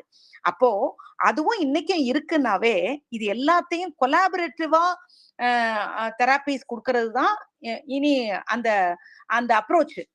அதுதான் கரெக்டான அப்ரோச், எல்லாத்தையும் உள்ள போடுறது. நீங்க சொல்றது ரொம்ப கரெக்ட். அதனாலதான் இன்னைக்கும் அது எக்ஸிஸ்ட் ஆயிட்டு இருக்குது. நிறைய பேர் வந்து இது ரெண்டையுமே சேர்த்து கொடுக்கறவங்களும் இருக்கிறாங்க, மிக்ஸ்டு. அதாவது இதையும் பாஸ்டையும் பேசி அதுக்கப்புறம் அவங்க கிட்ட அவங்களுடைய இதுல என்ன இங்க சொல்ல வர்றாங்கன்னா, கோக்னேட்டிவ் அப்ரோச்சஸ்ல நெகட்டிவ் திங்கிங்ஸ மாத்தினாலே பெரும்பகுதியான விஷயங்களை சரி பண்ணிட முடியும் அப்படிங்கிறது. இப்ப நீங்க லேட்டரான் பார்க்கும் பொழுது அந்த இதுல எல்லாம் வந்து மைண்ட்ஃபுல்னஸ் 14th லெசன்ல, அது வந்து 13th லெசன்ல அந்த மைண்ட்ஃபுல்னஸ் கோக்னிட்டிவ் தெரப்பி அது வரும். அதுல வரும்பொழுது எல்லாத்தையும் சேர்க்கலாம் அப்படிங்கிறதே வரும். What you said is exact 100% right. அதனால எல்லாமும் இதுவும் சேர்ந்து அதுவும் சேர்ந்து இதையும் விட்டுறக்கூடாது, அதையும் விட்டுறக்கூடாது. இப்ப என்னன்னா அவங்க இப்ப ஏதாவது ப்ராப்ளம் வருது, லைக் ஃப்ரெண்ட் ரிலேட்டிவ் சைட்ல எல்லாம் வருது அப்படின்னா, நான் சைக்காலஜி படிக்கிறதுனால உள்ள என்டர் ஆகி, இல்ல இது ஆல்ரெடி வந்து அவருக்கு ஆட்டோமேட்டிக்கா ஃபர்ஸ்ட்ல இருந்தே இருக்கு, சைல்ட்ஹுட்ல இருந்து இருக்கு அப்படின்னு நம்ம சொன்னா ஒத்துக்க மாட்டாங்க. அது ஏன் அப்படி சைல்ட்ஹுட்ல இருந்துச்சுன்னா சின்ன வயசோட போயிடும்ல, இப்ப ஏன் அதை பத்தி யோசிக்கணும், இப்ப வளர்ந்துட்டாங்க, இப்ப மெச்சூரிட்டி இருக்குல்ல, ஆனா ஏன் வந்து இந்த மாதிரி சில்லியா யோசிக்கிறாங்க அப்படின்னு கேக்குறாங்க. அப்படின்னா ஏன்னா ஏன் மாறல? இப்ப என்னன்னா அப்ப சைல்ட்ஹுட் தான் முக்கியம் அப்படின்னா, அப்ப சைல்ட்ஹுட இன்னும் எந்த அளவுக்கு நம்மளுக்கு பண்ணணும் அப்படின்றது ஒரு என்ன சொல்றது, ஒரு ரொம்ப பெரிய ஸ்ட்ரகிளா இருக்கு. சில விஷயங்கள் ஒவ்வொரு சைல்ட்ஹுட்லயும் இருக்கும். சில திங்கிங்ல வந்து அவங்களுக்கு அந்த மாற்றங்கள் வராத அளவுக்கு அந்த அன்அட்ரஸ்டா, அதாவது அவற்றை வந்து நம்ம ஏற்கனவே அதுலதான் இந்த பிக்சேஷன் அப்படிங்கிற ஒரு வார்த்தையை சொல்றாங்களே, அது என்னன்னா இதெல்லாம் அவங்க சரி பண்ணிக்கல. சரி பண்ணப்படாதவைகள் அப்படியே சேர்ந்து கொண்டே போகும். கடைசியில யாரோ மியூட் பண்ணணும். அப்போ ஏதோ ஒண்ணு அப்போ அன்அட்ரஸ்டா இருக்குது. அது அட்ரஸ் பண்ணப்படாததுதான் எப்பயுமே வந்து நம்முடைய மைண்ட்ல வந்து அப்படியே நின்னுக்கிறது. அதைத்தான் நம்ம மாத்துறதுக்கு தான் இந்த தெராபிஸ் எல்லாம் உதவி செய்யுது. நீங்க சொல்ற மாதிரி அந்த குழந்தைக்கோ சின்ன வயசுல இருந்தே அவங்களுக்கு அந்த ஒரு திங்கிங்க மாத்துறதுக்கு அவங்களுக்கு யாரும் ஹெல்ப் பண்ணல. இது அப்படியே தொடர்ந்து வருது. அப்போ ஒன் பாயிண்ட் ஆஃப் டைம் அதை மீட் பண்ணி அதை அட்ரஸ் பண்ணப்பட்டால்தான் அவங்க சரியாவாங்க. அப்படி பார்த்தா நிறைய பேருக்கு இதை பண்ணணும். நிறைய பேர் இருக்கிறாங்க ஆஸ்பத்திரிக்கு நிறைய பேருக்கு போறதுக்கு காரணம். விஷயம் என்னன்னா அவங்களுக்கே தெரியல அது ஏன் அப்படி ஆகுதுன்னு. இல்ல அதை விட்டு வெளியே வந்துடுறோம். நம்மளுடைய மைண்ட்ல வந்து எக்கோ ஆகுது. ரெண்டு இன்ஸ்ட்ருமெண்ட் யூஸ் பண்றீங்களா? லேப்டாப் இல்லவே இல்லையே. Is somebody using like that? Sophia, are you using? No ma'am, using only mobile ma'am. இல்ல ரெண்டு பேர் வந்து மைக் ஆன் பண்ணா ஸ்பீக்கர் ஆன் பண்ணா வருது. என்னோட ஸ்பீக்கர் போட்டதுனால இருக்கலாம். யாராவது பேசும்போது என்னோட ஸ்பீக்கர் ஆஃப் பண்ணிடுறேன், அப்ப சரியாயிரும்னு நினைக்கிறேன். இப்ப வந்து என்னன்னா நீங்க சொல்றது கரெக்ட். அத வந்து அந்த ஏரியாவை அட்ரஸ் பண்ணாம விட்டுட்டால் அது பின்னால பிரச்சனை ஆகுது எப்பயுமே. இத வந்து அப்படி பார்த்தா நிறைய பேருக்கு வந்து சிலர்லாம் தே கேன் ஓவர் கம். நமக்கே நம்முடைய செல்ஃப் நம்முடைய சிஸ்டம்லயே வந்து காட் கிவன் அந்த ஒரு ஸ்ட்ரென்த் நிறைய பேர் அதை ஓவர் கம் பண்ணுவாங்க. சிலர்லாம் வருத்தத்தை உள்ள வச்சிருப்பாங்க, ஆனா அதுக்கு மோசமா ரியாக்ட் பண்ணிருக்க மாட்டாங்க. ஆனா அவங்க சொல்லுவாங்க, என்னைக்காவது ஒரு பிரச்சனையில எனக்கு இப்படி எல்லாம் நடந்திருக்கு தெரியுமா அப்படின்லாம் சொல்லுவாங்க. So they were able to over come. ஆனா சிலருக்கு அந்த ஸ்ட்ரென்த் இல்ல, மென்டல் எஜிலிட்டி இல்ல, அந்த ஸ்ட்ரென்த் இல்ல, அவங்கதான் ஸ்ட்ரகிள் ஆகுறாங்க. ஆல்மோஸ்ட் எல்லாரும் அந்த மாதிரி பிரச்சனைகளை கடந்திருப்போம். அதை எப்படி எடுத்திருக்கிறோம் அப்படிங்கறதுதான் அந்த கோக்னிட்டிவ் திங்கிங்ல நம்ம என்னவா வச்சுட்டோம் அப்படிங்கறதா. டீச்சர் சத்தம் போட்டதே ஒருத்தர் பயந்து எடுத்துக்கிறாங்க, இன்னொருத்தர் கோவமா எடுத்துக்கிறாங்க அப்படின்னா ஹவு வி டேக் இட், அதுலதான் பிரச்சனை. இப்ப 11th cognitive approaches to psychotherapy, அதுல கண்டினியூட் செகண்ட் லெசன். இந்த மைஹன்போமோடது தான் செல்ஃப் இன்ஸ்ட்ரக்ஷனல் ட்ரைனிங். நான் முதல்ல சொன்னேன், நாமே நமக்குள்ளார பேசிக்கிறது, ஒரு குழந்தை எப்படி தனக்குள்ளார பேசிக்குதோ அது போல அப்படிங்கிறது. அது வந்து அத என்னன்னு சொல்றாங்கன்னாக்க 2 SITன்னு சொல்றாங்க. அந்த SITக்கு 2 விதமான வார்த்தை சொல்றாங்க. செல்ஃப் இன்ஸ்ட்ரக்ஷனல் ட்ரைனிங்னு சொல்றாங்க, ஸ்ட்ரெஸ் இனாக்குலேஷன் ட்ரைனிங். இனாக்குலேஷன்னா இது தடுப்பூசி. ஸ்ட்ரெஸ்ஸை வந்து நம்ம வந்து வரவிடாம பண்ணிக்கிறதுக்கு ட்ரைனிங் அப்படிங்கிறாங்க. அப்ப இதுதான், இது என்னன்னா வேர்பலி நம்ம உள்ளுக்குள்ளார பேசிக்கிறது தான். இது வந்து ரெசிப்ரோக்கல் தான். ஒண்ணு நம்ம அப்படியே நம்ம வேர்பலி பேசி நம்ம வந்து அதை விட்டு வெளியே வரதுக்கு முயற்சி பண்றது. இதுதான் வந்து அந்த அதுல பேசி இருக்கிறது. இப்போ வந்து மைஹன்போம் வந்து என்ன சொல்றாருனாக்க, அது ஒரு 3 இன்டர்ரிலேட்டட் ஃபேஸஸா அவர் காட்டுறாரு. என்னன்னு காட்டுறாருன்னா, ஒண்ணு கான்செப்சுவலைசேஷன், கான்செப்டா மாத்துறது. அதாவது அடுத்த ஸ்லைடு கேர்லின், 11th லெசன் அடுத்த லெசன். அப்ப கான்செப்சுவலைசேஷன் அது என்னன்னாக்க ஃபர்ஸ்ட் இதான் அந்த ஃபேஸ் 1. அது என்ன செய்யுதுன்னாக்க, முதல்ல ஒரு collaborative relationship with the client. அவங்க கிட்ட என்ன உங்க பிரச்சனை, அந்த ப்ராப்ளம் என்ன அப்படிங்கறத அவங்கள சொல்ல வைக்கிறது. சொல்லும் பொழுதே நம்ம 2 பேரும் பேசி திரும்பவும் அவங்களுடைய ஓவர்வெல்மிங் அந்த த்ரெட்டையோ சேலஞ்சையோ அவங்க சொல்லும் பொழுது அதை நீங்க திரும்பவும் அவங்க கிட்ட ஓ இதுதான் உங்க பிரச்சனையா அப்படின்னு நம்ம பேசும் பொழுதே அதை கான்ஃபரன்ட் பண்றீங்க. ஏற்கனவே அந்த பிரச்சனைக்கு ஒரு ரீஅப்ரைசல் கொடுக்குறீங்க. அப்பவே அவங்களுக்கு ஒரு முதல் சேலஞ்ச் உள்ள வந்துருது. எப்படின்னா, இந்த பிரச்சனை அதை வெளியே பேசும் பொழுதே அவங்களுக்கு சின்னதா அதுல இருந்து வந்து ஒரு அதை ரிஃப்ளெக்ட் பண்ண ஆரம்பிக்கிறாங்க. அடுத்தது ஸ்கில் அக்விசிஷன், ரிஹர்சல். இது வந்து எப்படின்னாக்க ரியல் லைஃப் சிச்சுவேஷன்ல இந்த மாதிரி ஒரு பிரச்சனையை நீங்க மீட் பண்ணும் பொழுது உங்களுக்குள்ளார நீங்க இப்படி பேசிக்கங்க, உங்க இமோஷனலை நீங்க செல்ஃப் ரெகுலேட் பண்றதுக்கு நீங்களே செல்ஃப் இன்ஸ்ட்ரக்ஷன் கொடுத்துக்கோங்க அப்படிங்கறத அவங்களுக்கு நம்ம ட்ரைனிங் கொடுக்குறோம். 3வது அப்ளிகேஷன் அண்ட் ஃபாலோ அப். அது வந்து அந்த கிளையண்ட் அந்த கோப்பிங் ஸ்கில்ஸை எப்படி அக்வயர் பண்ணியிருக்கிறாங்க அப்படிங்கறத நம்ம புரிஞ்சு அவங்களுக்கு அந்த இம்யூனிட்டிய இன்னும் கொஞ்சம் அதிகப்படுத்தி இந்த ஸ்ட்ரெஸ்ஸர் வரும் பொழுதெல்லாம் அதை எப்படி வந்து அதை ஹேண்டில் பண்றது அப்படிங்கிறதுக்கு அவங்களுக்கு ஹெல்ப்ஃபுல்லா இருக்கிறோம். இந்த 3 தான் இந்த மைஹன்போமுடைய அப்ரோச். அது என்ன செய்யுதுனாக்க, முதல்ல இப்போ ஒரு கிளையண்ட் வர்றாங்க, அவங்க சொல்றாங்க ஒரு பிரச்சனை எடுத்துட்டு வர்றாங்க, அவங்களே பேசிக்கணுமா, இது ஒரு ரொம்ப மோசமான சூழ்நிலை, I know how to deal with it, எனக்கு இதுக்கு எனக்கு வந்து நான் I have to plan out ஒரு ஒரு ஒரு பிளான், ஒரு சார்ட் அவுட் பண்ணணும் ஒரு பிளானை, இதுல இருந்து எப்படி வந்து நான் வெளியே வரணும்ன்றதுக்கு சில விஷயங்கள்லனா இதுல எல்லாம் நான் இப்படி நடந்துக்க கூடாது, அப்படி நடந்துக்க கூடாது அப்படின்னு அவங்களுக்குள்ளாரையே ஒரு ப்ரிப்பரேஷன் இருக்கணும் ஃபர்ஸ்ட். அதுக்கப்புறம் நமக்குள்ளாக ஒரு கோவம் வருதுன்னு வைங்களேன், அப்போ வந்து இப்ப வந்து என்னுடைய மசில்ஸ் எல்லாம் டைட் ஆகுது, ரிலாக்ஸ் ரிலாக்ஸ்ன்னு சொல்றது. சிலர்லாம் பாத்துட்டீங்கன்னா 1 2 3 4 10 வரைக்கும் சொல்லிக்கோ அப்படின்லாம் முதல்ல சொல்லுவாங்க, டேக் அ டீப் பிரெத் அப்படின்னு சொல்லுவாங்க. இத மாதிரி மென்டலி நம்மள ட்ரெயின் பண்ணிக்கிறதான் அவர் SITன்னு சொல்றாரு, செல்ஃப் இன்ஸ்ட்ரக்ஷனல் தெரப்பி. நாமே நமக்குள்ளாக அந்த அவங்களே சொல்லி கொடுத்து அனுப்புவாங்க அந்த தெரபிஸ்ட்.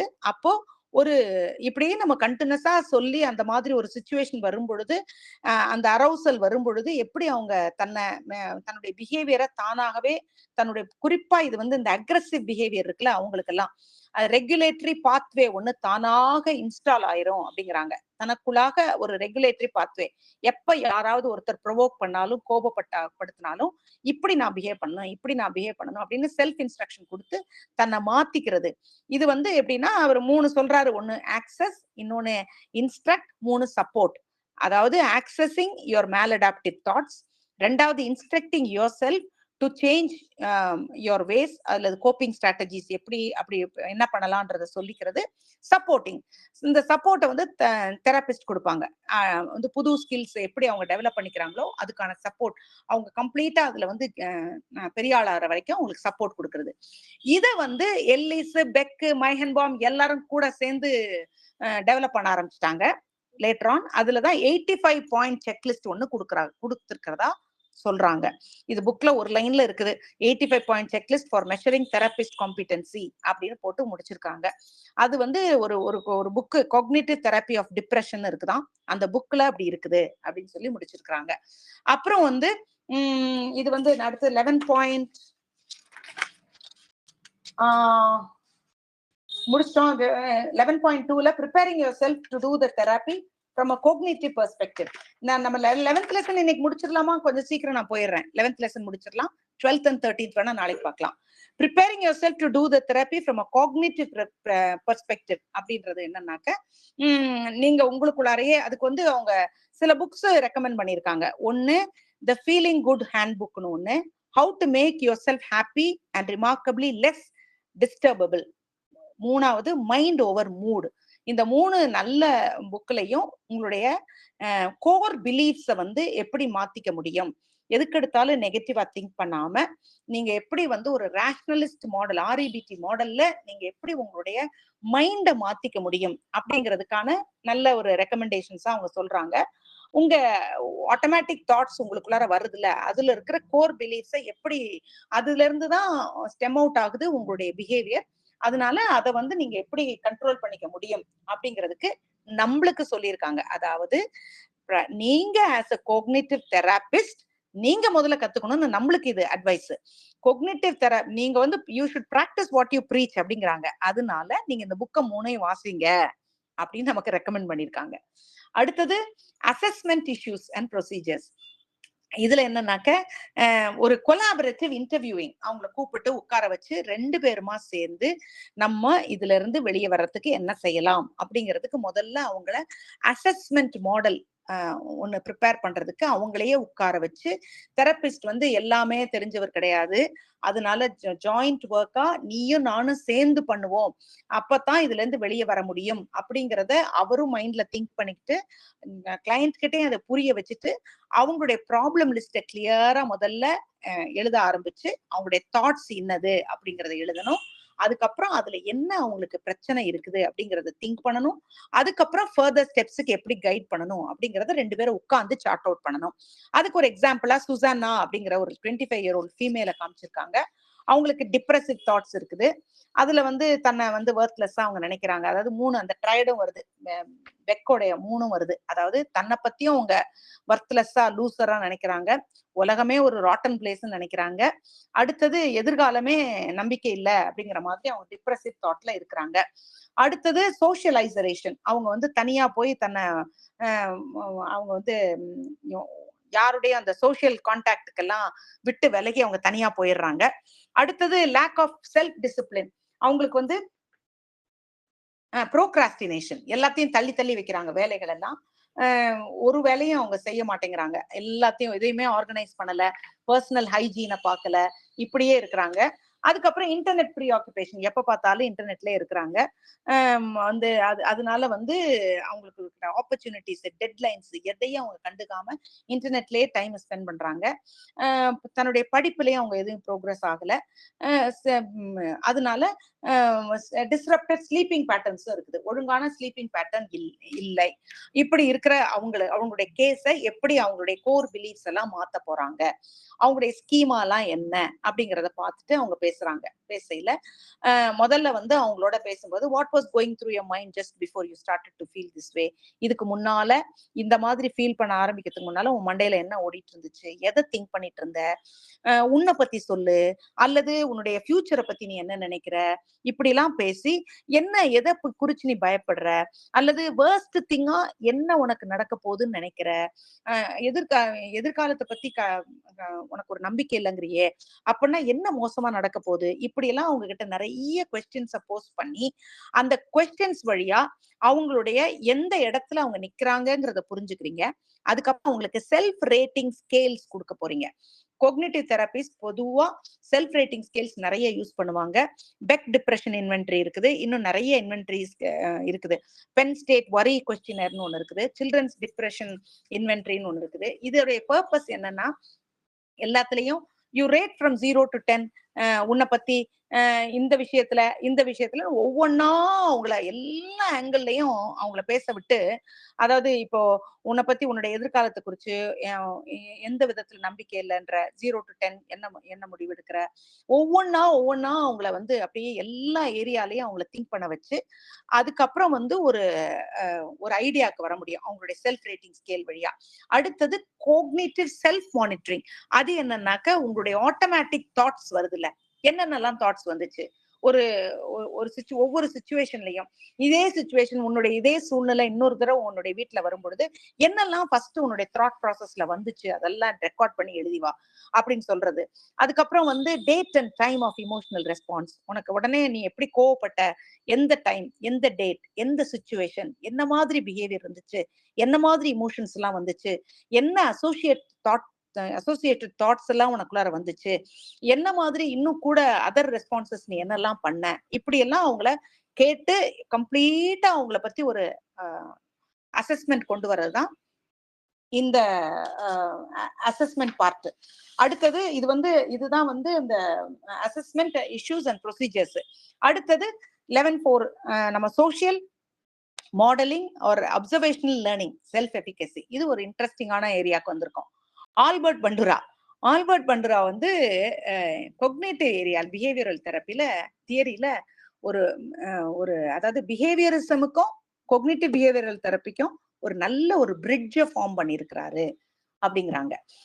அப்போ வந்து இவர் வந்து என்னன்னாக்க எங்க 1925 to he still aliveன்னு போட்டிருக்காங்க, இல்ல அவர் இறந்து போயிட்டார் 2021ல.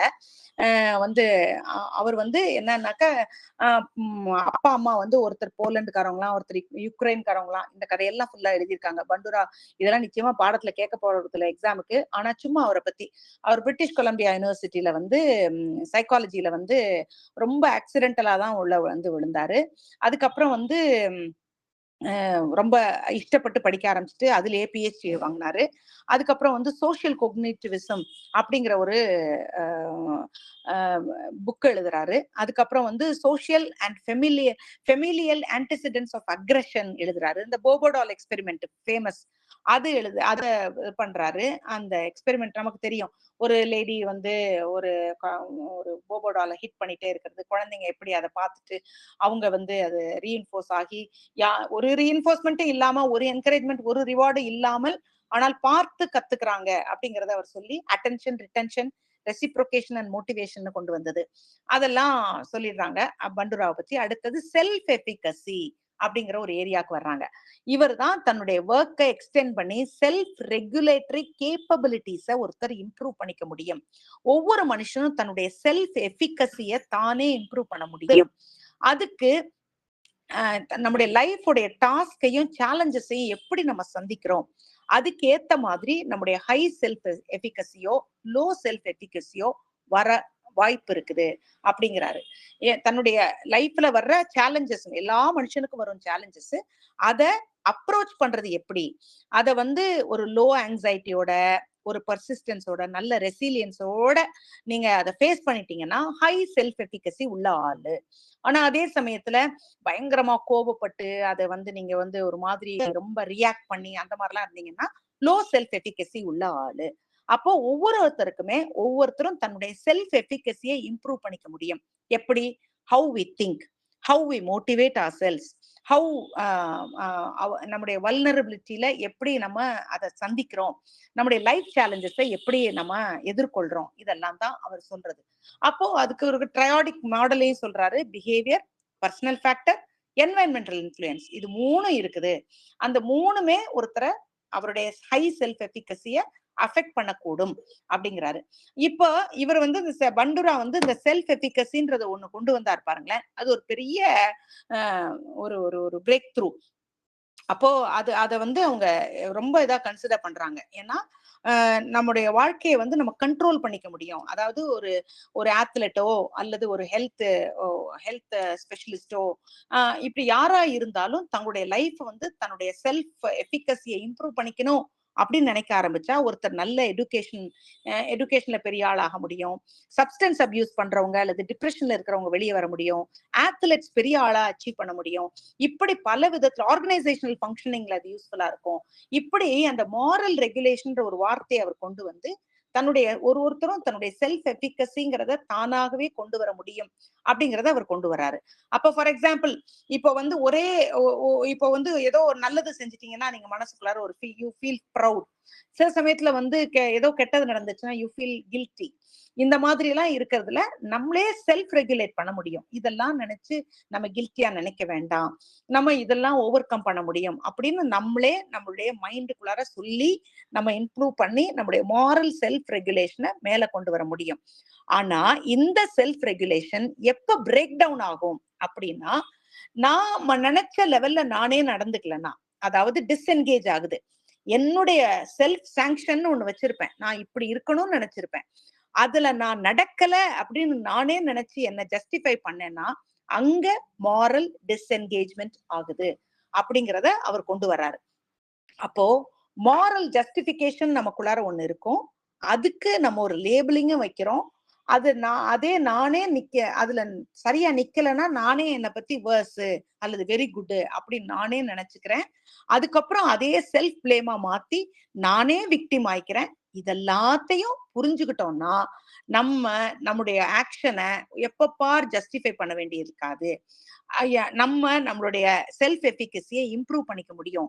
செல்ஃப் இமேஜ் அல்லது செல்ஃப் வர்த்தை நம்ம மேல கொண்டு வந்துக்க முடியும் அப்படிங்கறதுதான் பண்டுராவுடைய திங்கிங். இந்த செல்ஃப் எஃபிகசிங்கிறது கொக்னிட்டிவ் தெராப்பில ரொம்ப ரொம்ப நல்ல ஒரு விஷயமா பார்க்கப்படுறதுனால அதுக்கப்புறமும் அவர் நிறைய அதை எழுத ஆரம்பிச்சாரு. அதனால பண்டுராவுடைய அவார்ட்ஸ் நியூமரஸா இருந்துதான்.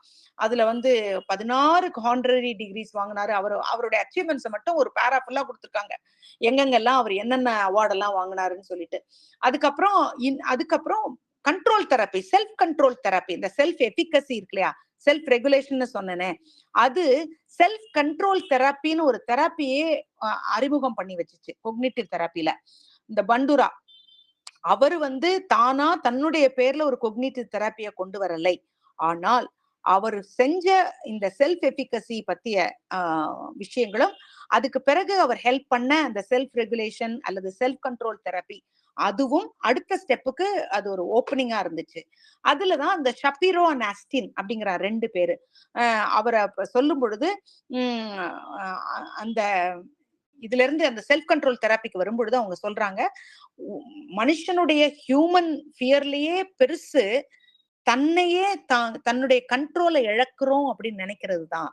அப்ப ஒரு மனுஷனுடைய ஸ்ட்ராங்கஸ்ட் மோட்டிவேஷனுமே தன்னுடைய செல்ஃப பத்தி தனக்கு ஒரு கண்ட்ரோல் இருக்கிறது தான் அப்படிங்கிறாங்க. புரியுதுன்னு நினைக்கிறேன். அதாவது ஹியூமன் ஃபியர்ல கிரேட்டஸ்ட் ஃபியரே என்னுடைய கண்ட்ரோலை நானே இழக்கிறேன்னு நினைக்கிறது. அப்போ ஸ்ட்ராங்கஸ்ட் மோட்டிவேஷன் என்ன பத்தி என்னால கண்ட்ரோல் பண்ணி நான் முன்னால வர முடியும்னு நினைக்கிறது.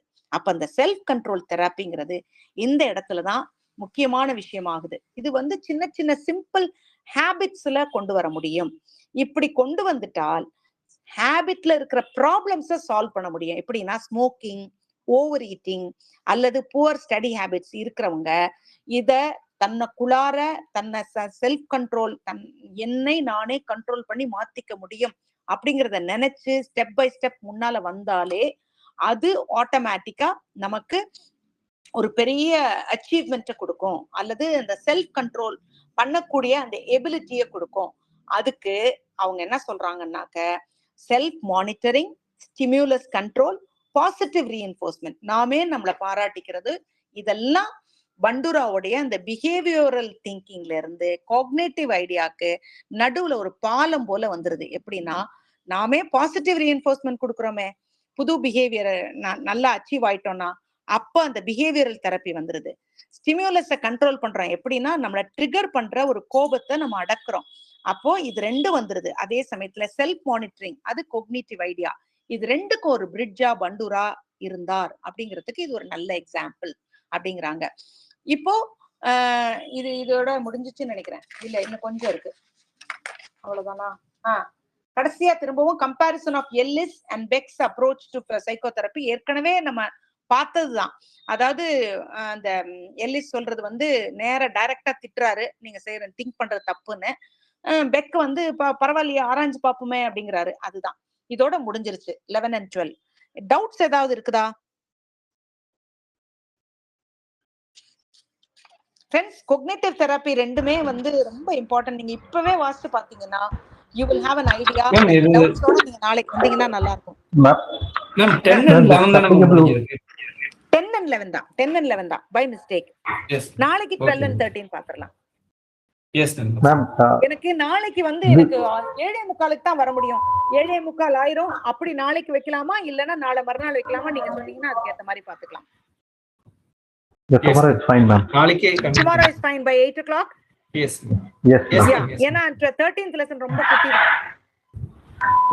Madam, ma'am, in the cognitive it has an age limit or it is applicable for all adults and age groups, all age groups? அவங்க சொல்ல வர்றதே நம்ம திங்கிங்க மாத்தணும்ங்கறதா. சின்ன பிள்ளையா இருந்தாலும் பெரியவங்களா